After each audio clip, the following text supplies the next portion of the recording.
न हम सफर न किसी हम नशी से निकलेगा, न हम सफर न किसी हम नशी से निकलेगा, हमारे पांव का कांटा हम ही से निकलेगा।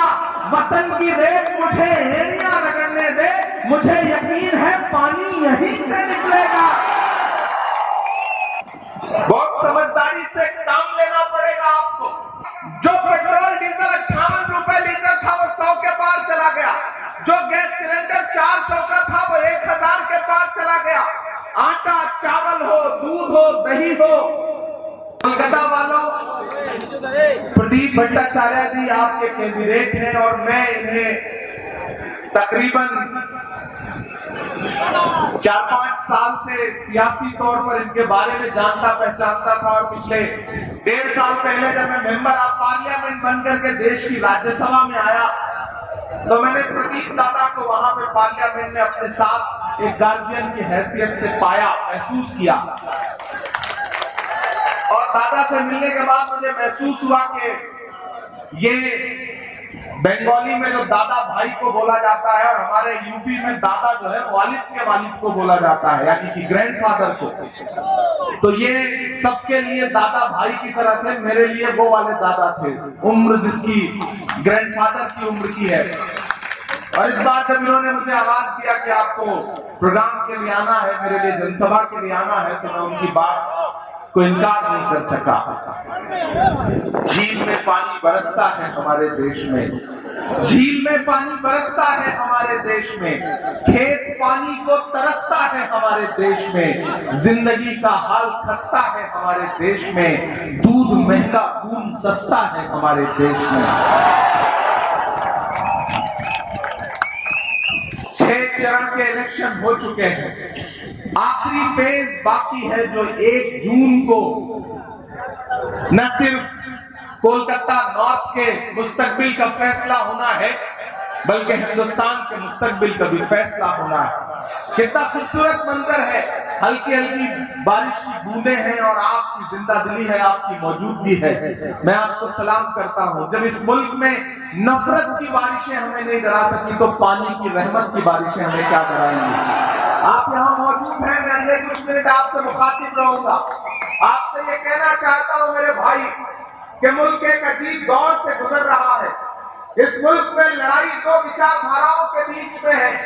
एक तरफ वो ताकतें खड़ी है जो ये कह रही है कि हमें बहुमत दीजिए, हमें मैंडेट दीजिए, क्योंकि हमें भारत का संविधान बदलना है।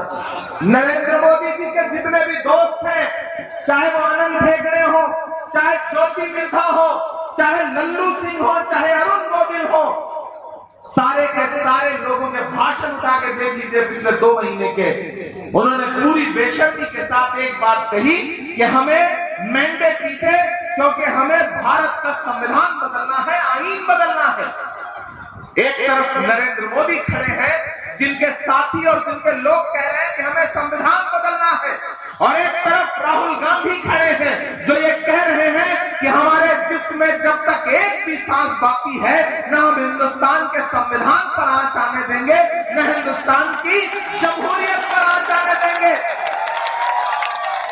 मैं यहां पर राहुल गांधी के साथी की हैसियत से, सिपाही की हैसियत से खड़ा होकर के आपसे ये कहना चाहता हूं, कोलकाता वालों, कोलकाता नॉर्थ वालों, जकरिया स्ट्रीट वालों, कि इस मुश्किल लड़ाई में अब फैसला आपको करना है कि आप कहां खड़े हैं, किसके साथ खड़े हैं। आपके तो यहाँ के अपने हमदर्द हैं। मैंने देखा है देश की पार्लियामेंट में जब भी उन्हें जरूरत महसूस हुई तब आपके जो यहाँ के खैर खां हैं वो नरेंद्र मोदी को हिडन तौर पर सपोर्ट करते हुए नजर आते हैं। बहुत समझदारी से काम लेना पड़ेगा आपको। उस नारे की सच्चाई सुनिएगा। जो पेट्रोल डीजल 58 रुपए लीटर था वो 100 के पार चला गया, जो गैस सिलेंडर 400 का था वो 1000 के पार चला गया। आटा चावल हो, दूध हो, दही हो, ये भाजपा की सरकारें तो वो सरकारें हैं जो अपनी पसंद की फिल्में टैक्स फ्री करती हैं और कफन पर जीएसटी लगाती हैं। कफन पर जीएसटी, ये था उनका पहला नारा। दूसरा नारा क्या था? बेटी बचाओ बेटी पढ़ाओ। बस इतना लगाना भूल गए थे कि भाजपा के नेताओं से ये था उनका नारा। हमारी आंखों ने देखा है कि किस तरह से उन्नाव में भाजपा के विधायक ने एक बिटिया के साथ बलात्कार किया और आज सजा के तौर पर जेल में है। उन्नाव से आगे बढ़िए, हाथरस में एक दलित बिटिया के साथ बलात्कार हुआ और उसकी लाश को रात के 2 बजे बिना घर वालों की मर्जी के जला दिया गया। हमारी आंखों में सोनभद्र है, जहां भाजपा का एक विधायक एक मासूम बिटिया से बलात्कार के आरोप में 25 साल की सजा काट रहा। और हमारी आंखों ने, आपकी आंखों ने वो मंजर भी देखा कि इस देश के लिए ओलंपिक मेडल लाने वाली बेटियां जब जंतर मंतर पर भाजपा के एक मेंबर ऑफ पार्लियामेंट के खिलाफ प्रोटेस्ट कर रही थी तो उनको घसीटा गया। वो बेटियां जब प्राइम मिनिस्टर की चौखट पर अपना मेडल लेकर के गई तो चौखट बंद कर दिया गया। प्राइम मिनिस्टर बेटियों के साथ नहीं खड़े हुए बल्कि अपराधी के साथ खड़े हुए। ये है ये नारों की सच्चाई। और ऐसे वक्त में मैं जकरिया स्ट्रीट की आवाम को सलाम करता हूं जो इतनी जिंदा दिल और इतनी जागरूक है कि सामने से आवाज आ रही है कि प्रज्वल रेवन्ना का नाम क्या नहीं लेंगे, क्यों नहीं ले रहे हैं। 1-2 जख्म नहीं, सारा बदन है छल्ली, दर्द बेचारा परेशान है कहां से उठे। कितने नाम गिनाए। उज्ज्वला योजना की बात की थी और प्रज्वला योजना थी देश को। प्रज्वल रेवन्ना 2500 से ज्यादा महिलाओं के साथ अपराध के वीडियो उसके खुद के मोबाइल में मौजूद थे, जो अब जाकर के रात खुल रहा है। और प्राइम मिनिस्टर ने जाकर के उसके लिए वोट मांगा और ये कहा कि प्रज्वल रेवन्ना को दिया गया एक वोट प्राइम मिनिस्टर को मजबूती देगा। ऐसे में मैं कोलकाता में खड़ा होकर के आपसे एक बात कहना चाह रहा हूं कि मेरे भाई, ये जो फूल और जोड़ा फूल की नूरा कुश्ती है, इस खेल को समझिए। इस मुल्क में नफरत के खिलाफ असली लड़ाई अगर कोई लड़ रहा है, असली लड़ाई, तो उस शख्स का नाम राहुल गांधी है। मैं पूरी जिम्मेदारी से यह बात कह रहा हूं, बरसती हुई बूंदों के बीच में यह बात कह रहा हूं कि इस मुल्क में नफरत के खिलाफ एक अकेला इंसान अगर कोई सच्ची लड़ाई लड़ रहा है तो उसका नाम राहुल गांधी है। मैं गवाह हूं इस बात का। 2022 में 6 सितंबर को समंदर के साहिल पर कन्याकुमारी में खड़ा होकर के एक शख्स क्या कह रहा था कि मुझे नफरत के खिलाफ मोर्चा लेके निकलना है, 4000 किलोमीटर पैदल चलना है। मैं खड़ा था उस शाम समंदर के साहिल पर, मैं खड़ा था और मैं राहुल गांधी के साथ पैदल चल रहा था। जब मुझसे मीडिया के साथी कहते थे कि इमरान आप तो शायर हैं, आप राहुल गांधी के साथ भारत जोड़ो यात्रा पर निकले हैं, आप क्या कहेंगे, तब मैं कहता था कि जो हर जालिम से टकराएगी वो आंधी बनाऊंगा, जो हर जालिम से टकराएगी वो आंधी बनाऊंगा। नए अंग्रेज आए हैं, नया गांधी बनाऊंगा। जकरिया स्ट्रीट वालों, मुझे पता है अभी बारिश की बूंदें और तेज होती जाएंगी। आप डर के भीगने के डर से जाएंगे तो नहीं ना, रहेंगे मेरा साथ देने के लिए ना, खड़े रहिएगा। जब मैं हटूंगा ना आपको हटने दूंगा, क्योंकि इस लड़ाई में बारिश की बूंदों से डरने से काम नहीं चलेगा। इस कागजी लिबास को कब तक बचाओगे, पानी बरस गया तो किसे मुंह दिखाओगे। ये हम उनसे कहने आए हैं कि हमें बारिशों से डर नहीं लगता है, हम मेहनतकश लोग हैं, हम कभी अपने पसीने में भीगते हैं और कभी पानी से भीगते हैं। लेकिन एक बात दुनिया जानती है कि जो बारिश में भीगता है वो लिबास बदलता है, जो पसीने में भीगता है वो इतिहास बदलता है। जकरिया स्ट्रीट वालों, मेरे भाई, मैं आपसे यह अपील करने आया हूं कि मैं पूरे मुल्क में चुनाव प्रचार करता हुआ यहां पहुंचा हूं। केरल हो, उत्तराखंड हो, उत्तर प्रदेश हो, राजस्थान हो, बिहार हो, जम्मू कश्मीर हो, दिल्ली हो, देश के हर सूबे में प्रचार करता हुआ यहां पहुंचा हूं। पूरी जिम्मेदारी से ये बात कह रहा हूं कि प्रधानमंत्री अपने भाषणों में कुछ भी कह ले, लेकिन सच्चाई ये है कि इस बार दिल्ली से नरेंद्र मोदी की विदाई तय है। खिसक चुकी है। प्राइम मिनिस्टर के बयान उठा करके देख लीजिए, मंगलसूत्र से शुरू हुए थे, मुजरा करने तक आ गए।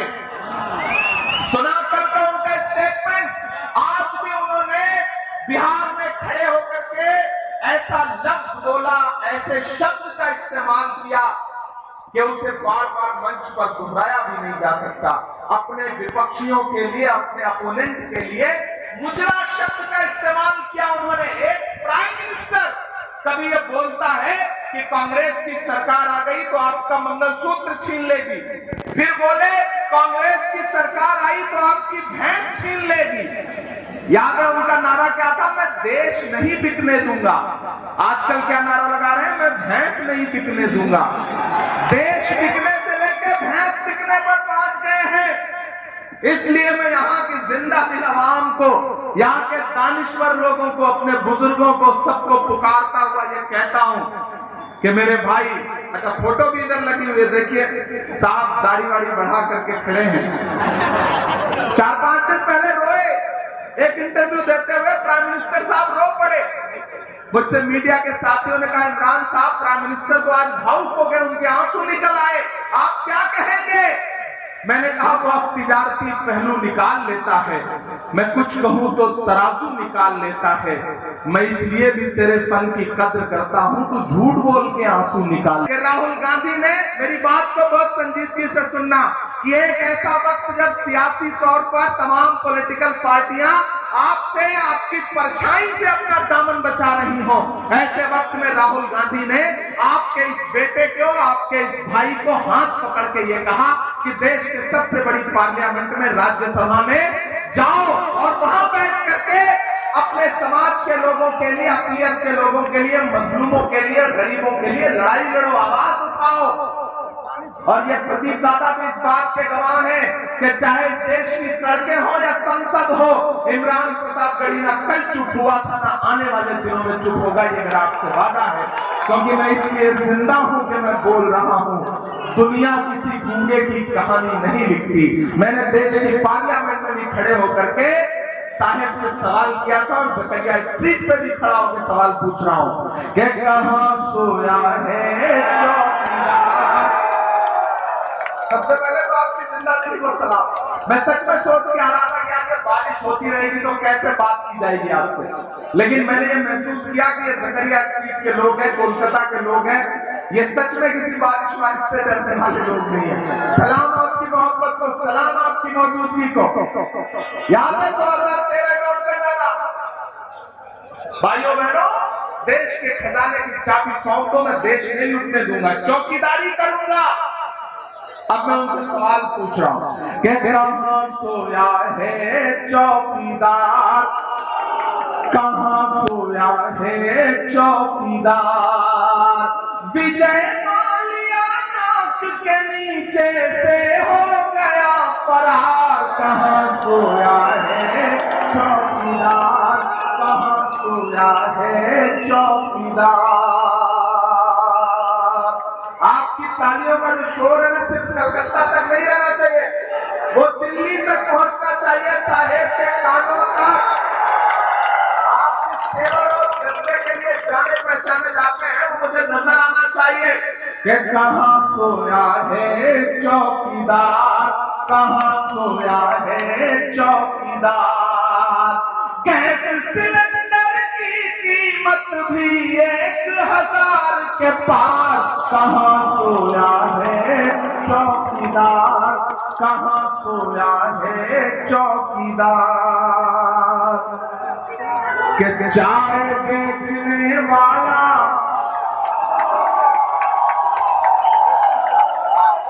कि चाय बेचने वाला पूरा भारत बेच रहा है।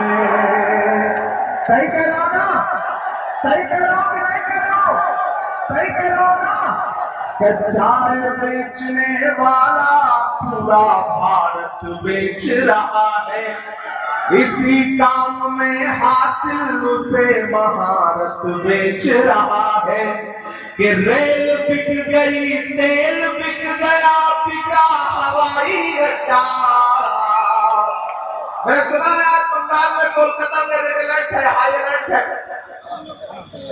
एक चीज तो जान लीजिए कि आपकी यहाँ मौजूदगी से आज की रात न जाने कितने लोगों को नींद नहीं आएगी, ये तो तय बात है। उनके ऊपर रेड अलर्ट का असर पड़ा हो या ना पड़ा हो, लेकिन आपने आकर के जो आज रेड अलर्ट किया है सियासी तौर पर ना, अब तो नींद नहीं आनी है, ये तो तय है। और मैं तो पूरे दुनिया को कहना चाहता हूं कि पूरी दुनिया का हर शहर अपने मिजाज के लिए, अपनी तेवर के लिए जाना पहचाना जाता होगा, लेकिन मैं सलाम करता हूं कोलकाता को, मैं सलाम करता हूं बंगाल को, मैं सलाम करता हूं जकरिया स्ट्रीट को, कि दुनिया की कोई बड़ी से बड़ी जनसभा हो जहां लाए हुए लोग होते हैं, बुलाए हुए लोग नहीं होते, लाए हुए लोग होते हैं। अगर वो 10 मिनट भी ऐसे मौसम में खड़े रह ले तो मैं राजनीति करना छोड़ दूंगा, जो आज यहाँ पर लोग हैं। मैं सलाम करता हूँ आपकी मोहब्बत को कि चाय बेचने वाला पूरा भारत बेच रहा है, इसी काम में हासिल उसे महारत बेच रहा है।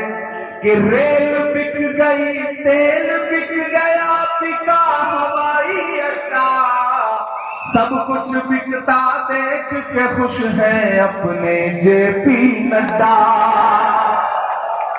कि जनता महंगाई की मारी करती हाहाकार, कहाँ सोया है चौकीदार, कहाँ सोया है चौकीदार।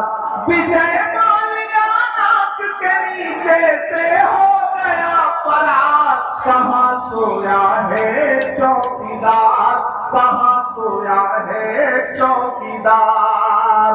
फूल ये जोड़ा फूल हो दोनों एक दूजे के यार, कहाँ सोया है चौकीदार, कहाँ सोया है चौकीदार। मेरे भाई